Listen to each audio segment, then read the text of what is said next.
Coronavirus, les risques de la livraison à domicile. Risque pour le destinataire du colis, alors que le monde économique vit au ralenti comme jamais depuis la Seconde Guerre mondiale, un secteur lui profite de la situation et, au contraire, explose, au point de saturer la livraison à domicile. Dans le contexte actuel, cette pratique n'est cependant pas sans risque. Je suis en route depuis 5 heures du matin et j'ai du boulot jusqu'au soir. Peste un livreur, pris dans la tourmente du boom des livraisons à domicile liées au confinement.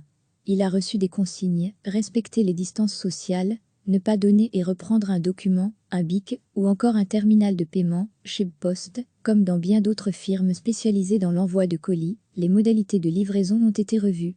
Le facteur doit sonner, déposer le colis à la porte et ensuite reculer pour respecter les règles de distance. Si une signature est nécessaire, pour acter la réception, surprenant, c'est le facteur lui-même qui signe à la place du client, et ce, toujours en sa présence, précise Poste. Ces mesures visent à protéger non seulement le personnel de Poste, mais aussi ses clients. Un facteur livre des dizaines de domiciles, dont certains abritent probablement des personnes contaminées par le coronavirus. Sans ces mesures strictes, le facteur pourrait devenir un vecteur de contamination massive. Votre livreur pourrait être porteur du coronavirus, sans même présenter le moindre symptôme. La prudence est donc toujours de mise. Respectez les distances et effectuez la réception à l'extérieur si possible. Les colis quant à eux doivent idéalement être mis en quarantaine, recommandent les spécialistes. Une étude américaine a en effet révélé que le coronavirus pouvait survivre jusque 24 heures sur le carton. Plus d'infos ici, c'est la grande originalité de cette nouvelle manière de livrer un colis, le destinataire ne signe plus rien. C'est le livreur qui paraphe le bon de réception, et encore, quand il n'oublie pas de le faire, sans document signé de sa main, le client de mauvaise foi pourrait très bien prétendre ne jamais avoir reçu son colis, ou bien, si après avoir reçu de la marchandise, celle-ci est incomplète ou défectueuse, il pourra plus facilement se défendre en prétendant n'avoir jamais rien signé et donc accepté. Comme dans bien des cas lors de cette crise, la technologie nous offre des solutions, jusque-là sous-exploitées. Une photo avec un smartphone et le tour est joué pour certains livreurs. Rapide, géolocalisé, incontestable, une photo prise à distance du colis sur le pas de la porte, avec le client en arrière-plan, et en une fraction de seconde, nous voilà tous protégés. Recevez chaque matin l'essentiel de l'actualité. Alors que le monde économique vit au ralenti comme jamais depuis la Seconde Guerre mondiale, un secteur lui profite de la situation et, au contraire, explose, au point de saturer la livraison à domicile. Dans le contexte actuel, cette pratique n'est cependant pas sans risque. Je suis en route depuis 5 heures du matin et j'ai du boulot jusqu'au soir. Peste un livreur, pris dans la tourmente du boom des livraisons à domicile liées au confinement. Il a reçu des consignes, respecter les distances sociales, ne pas donner et reprendre un document, un BIC ou encore un terminal de paiement, chez Poste, comme dans bien d'autres firmes spécialisées dans l'envoi de colis, les modalités de livraison ont été revues.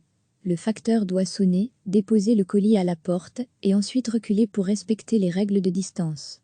Si une signature est nécessaire, pour acter la réception, surprenant, c'est le facteur lui-même qui signe à la place du client, et ce, toujours en sa présence, précise Poste. Ces mesures visent à protéger non seulement le personnel de Poste, mais aussi ses clients.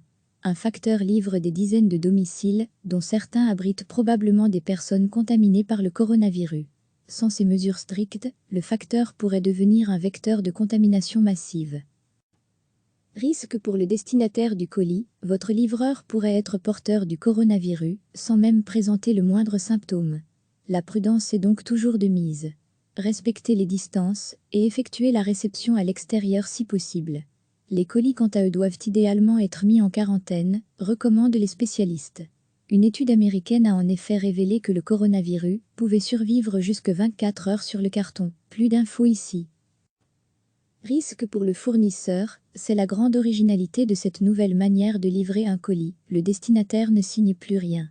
C'est le livreur qui paraphe le bon de réception, et encore, quand il n'oublie pas de le faire, sans document signé de sa main, le client de mauvaise foi pourrait très bien prétendre ne jamais avoir reçu son colis, ou bien, si après avoir reçu de la marchandise, celle-ci est incomplète ou défectueuse, il pourra plus facilement se défendre en prétendant n'avoir jamais rien signé et donc accepté.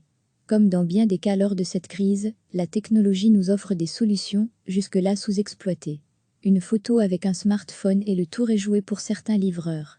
rapide, géolocalisé, incontestable, une photo prise à distance du colis sur le pas de la porte, avec le client en arrière-plan, et en une fraction de seconde, nous voilà tous protégés.